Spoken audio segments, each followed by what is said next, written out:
అందరికీ జై భవానీ జై భారత్. పిఎం కిసాన్ అప్డేట్ రావడంతో రెండు తెలుగు రాష్ట్రాల్లోనే కాదు భారతదేశంలో ఉన్నటువంటి అన్ని న్యూస్ ఛానల్లో కూడా ఇదే స్ప్రెడ్ అవుతూ ఉంది.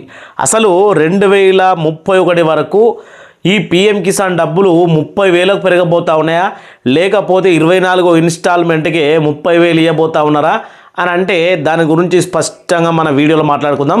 ఐ బటన్ ప్రెస్ చేసి అసలు ఏంది ఈ తికమక, సెంట్రల్ గవర్నమెంట్ ఇన్ని రోజులకు లేని ప్రతిపాదన ఇప్పుడు 30,000 పిఎం కిసాన్ యోజన అంటే ఎవరు నమ్మరు కూడా.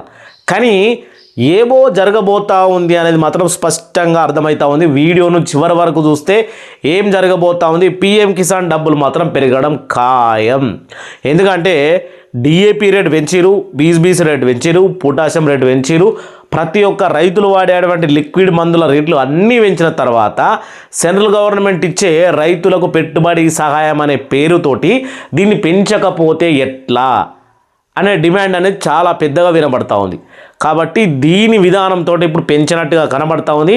అది ఎంతవరకు పెంచిర్రు, అలాగే 3 అర్హతలు లేకపోతే మీ పేరు 24వ విడత ఇన్స్టాల్మెంట్లో ఖచ్చితంగా డిలీట్ కాబోతా ఉంది. 100% ప్రూఫ్ కూడా మన దగ్గర ఉంది. వీడియోను చివరి వరకు చూసి కిందున్న ఐ బటన్ ప్రెస్ చేసి వీడియోను అందరికి షేర్ చేయాలని కోరుకుంటా ఉన్నా. అసలు ఎంతవరకు నిజము అనేది మనం తెలుసుకోవాలి.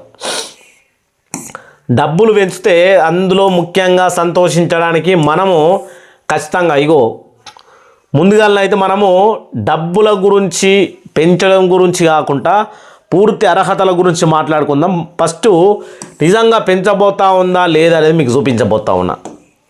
ఛానల్ని ఫస్ట్ టైం చూస్తున్న ప్రతి ఒక్కరు సబ్స్క్రైబ్ చేసుకోండి, కిందున్న బెల్ బటన్ నొక్కి పెట్టుకోండి.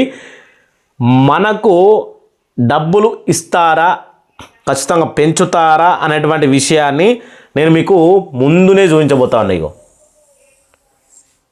1, 10, 100, 1000, 10,000, 30,000 సర్కారు సూపర్ స్కీమ్ అంటే మరి పిఎం కిసాన్ అయినా లేకపోతే దీంట్లో ఏదన్నా పథకాన్ని ఇమిడించబోతా ఉన్నారు అంటే మిక్స్ చేయబోతా ఉన్నారా, దేంతో 30,000 మనకు రౌండ్ ఫిగర్ చేయబోతా ఉన్నారు.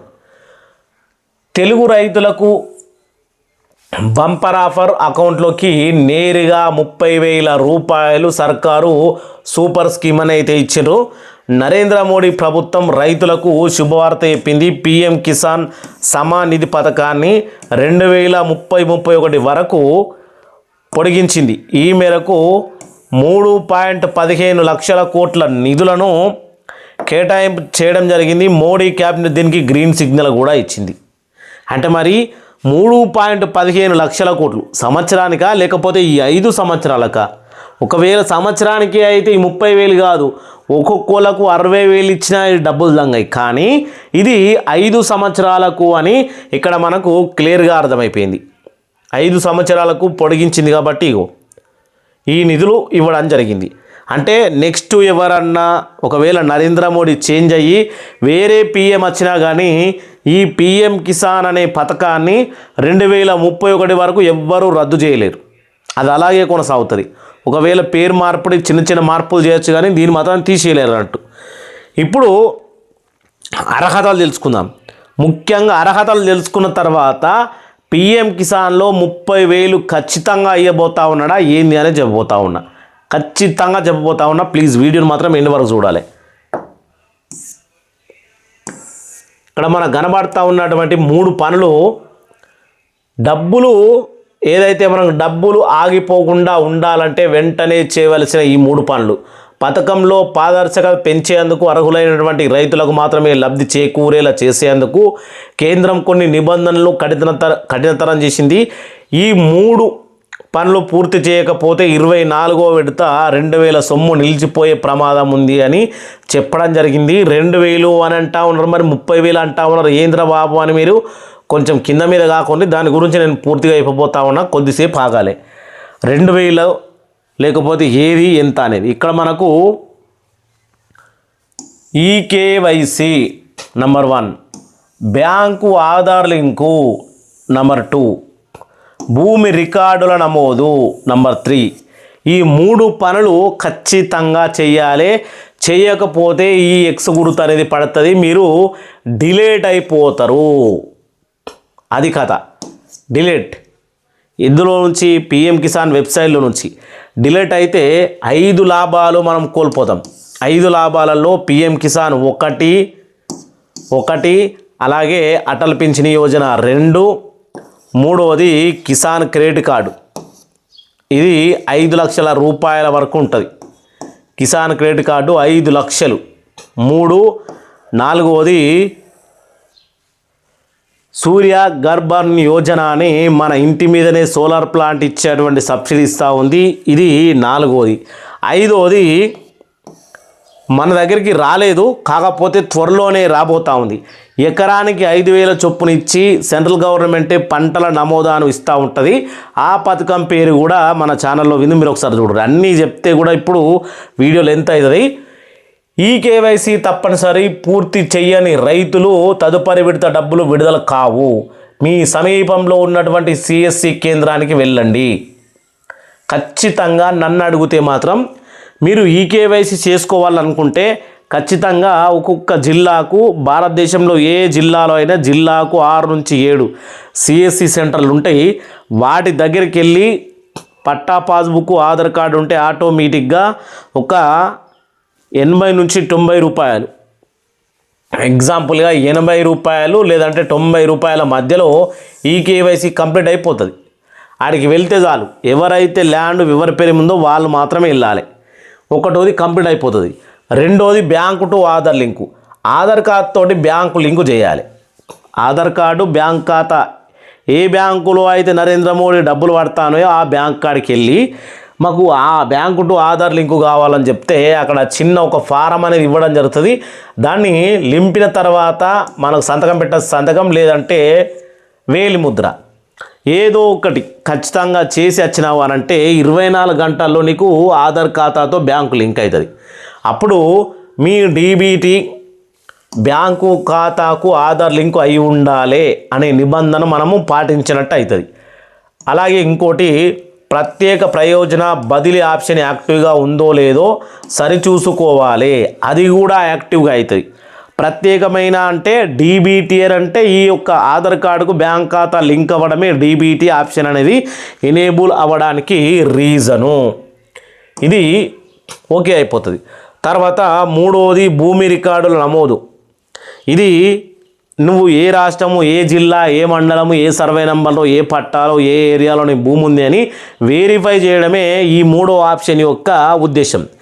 మరి మీ భూమి రికార్డుల వివరాలు పిఎం కిసాన్ ఫోల్డర్లో సరిగ్గా నమోదై ధృవీకరించబడి ఉండాలి. రికార్డుల్లో తేడాలు ఉంటే మాత్రం పైసలు వచ్చే విధానం ఖచ్చితంగా అయిపోతుందని ఇక్కడ మనకు క్లియర్గా ఇవ్వడం జరిగింది. ఓన్లీ మన మండల్లో ఉన్నటువంటి అగ్రికల్చర్ ఆఫీసర్లను కలిసి ఏఈఓ గారి దగ్గరికి వెళ్తే ఈ ల్యాండ్ వెరిఫికేషన్ అనేది ఈజీగా అయిపోతుంది. పట్టా పాస్బుక్ ఉంటే చాలు, నీకు 1BC ఈసీ కావచ్చు, ఇవన్నీ మన పేరు మీద ఉంటే సరిపోయాయి, అవి మనకు ఆన్లైన్లో కనిపిస్తే సరిపోయాయి. కానీ పిఎం కిసాన్ ఫోల్డర్లోకి పోయి మనకు ల్యాండ్ వెరిఫికేషన్ అనేది చేయాలి. అది ఏఈఓ గారు చేయగలుగుతారు, అగ్రికల్చర్ ఆఫీసర్. ప్రతి మండలానికి ఉంటారు, వీళ్ళు చేసిర్రంటే ఓకే అయిపోతుంది. ఇప్పుడు 3 నిబంధనలు చూసిరు కదా, ప్రత్యేకంగా గవర్నమెంట్ ఈ 3 నిబంధనలు పాటించండి అని మరీ వార్నింగ్ ఇస్తూ ఉంది. కొంతమంది బతిమలాడుతూ ఉంది. ఎందుకంటే వినకపోతే వార్నింగ్, వింటే సరిపోయాయి. ఇప్పుడు అసలు ఈ యొక్క మనకు సంబంధించినటువంటి మీకు ఇది పెద్దగా చేసి చూపిస్తున్నా. ఇప్పుడు ఏమిటి ఈ యొక్క 30,000 అనే విషయాన్ని మనం తెలుసుకోవాలి. ప్రధానమంత్రి నరేంద్ర మోడీ అధ్యక్షతన కేంద్ర క్యాబినెట్ సమావేశమయ్యింది. ఈ నిర్ణయానికి ఆమోదం తెలిపింది. ఈ మెగా స్కీమ్ కోసం కేంద్రం ఏకంగా 3.15 లక్షల కోట్లు కేటాయించడం జరిగింది. ఈ వివరాలు కేంద్ర ప్రభుత్వ సమాచార ప్రసార శాఖ మంత్రి అశ్విని వైష్ణవ్ మీడియాకు వెల్లడించారు. దీంతో పాటు ప్రధానమంత్రి ఇదే స్కీమ్ పేరు, ఇగో ప్రధానమంత్రి సూర్య సరోవర్ యోజన. అసలు ఈ స్కీమ్ ఏంది? పిఎం కిసాన్లో ఈ స్కీమ్కి ఏం సంబంధం? ఈ స్కీమ్కే 30,000 ఇవ్వబోతా ఉన్నారా? అంటే మనకు 6,000 పిఎం కిసాన్ డబ్బులు ఇస్తూ దీనికి 24,000 కలుపుకుంటే మరి 30,000 అవుతా ఉన్నాయి. ఏం జరగబోతా ఉంది అనేది మనము ఖచ్చితంగా తెలుసుకోవాలి. ఇప్పుడు ప్రధానమంత్రి సూర్య సరోవర్ యోజన కింద ఈ షార్ట్కట్ దీని పేరు PMSSY వంటి కీలక పథకాలు కేంద్ర క్యాబినెట్ నిధులు భారీగా కేటాయించింది అని ఇక్కడ మనకు చెప్పడం జరిగింది. ఇదే మనకు నెక్స్ట్ ఈ 24వ విడతన 25వ విడతన ఈ అప్డేట్ రాబోతూ ఉంది. ఏది మనకు సంబంధించి ప్రధానమంత్రి సూర్య సరోవర్ యోజన గురించి మీరు ఏం చేయాలి, ఏం లెక్క, ఏం కథ, దీనికోసము 30,000 రూపాయలు ఎందుకు కేటాయించరు అనే ప్రతి విషయాన్ని స్పష్టంగా మనం వీడియోలో తెలుసుకోబోతా ఉన్నాం. 24వ విడత ఎప్పుడో లేదు, ఇది ఆగస్టు అయిపోయిన వెంటనే అక్టోబర్ మొదటి వారంలో లేకపోతే రెండో వారంలో డబ్బులు మన ఖాతాలో జమ అవుతాయి. మీరు అప్పటి వరకు ఈ 3 అప్డేట్లను అంటే ఈ 3 కండిషన్లు ఏవైతే ఉన్నాయో వాటిని ఫాలో అయ్యి ఖచ్చితంగా మీరు వెరిఫై కావాలి, లేకపోతే చాలా నష్టపోతారు భారత రైతులు అనేది ఖచ్చితంగా గుర్తుపెట్టుకోండి. వీడియో కింద ఇప్పటికి కూడా మీరు సబ్స్క్రైబ్ చేసుకొని ఐ బటన్ ప్రెస్ చేసి మీ అభిప్రాయాన్ని కామెంట్ చేయాలని కోరుకుంటా ఉన్నాం. నేను ఎందుకు ఇవి చెప్తా ఉన్నానంటే రైతులు ఏది చేసుకోవాలన్నా కానీ పెట్టుబడి సాయం ఉండాలి. కానీ మనం పండించే పంటను కొనరా మనం పండించడం మొదలు పెడతాం. తర్వాత వర్షాలు పడో లేకపోతే ఎండలు కొట్టో ఇది వయ్యో అది వయ్యో మనము నష్టపోతూ ఉంటాం. ఈ నష్టాన్ని ఎవరు భరించారు? రైతులు మాత్రమే భరించాలి. ఎందుకోసం మరి? అందుకనే పెట్టుబడి సాయం అడుగుతూ ఉంటారు రైతులు, ప్రభుత్వాలు కూడా ఇస్తూ ఉంటాయి. నిజానికి రైతుల కష్టము ఇది భగవంతుడు కూడా వినలేన దారుణంగా మారిపోయింది ఇప్పుడు. అవునా కాదనేది కూడా మీరు కింద కామెంట్ చేయాలని కోరుకుంటూ అందరికీ జై భవానీ, జై రైతన్న, జై హింద్.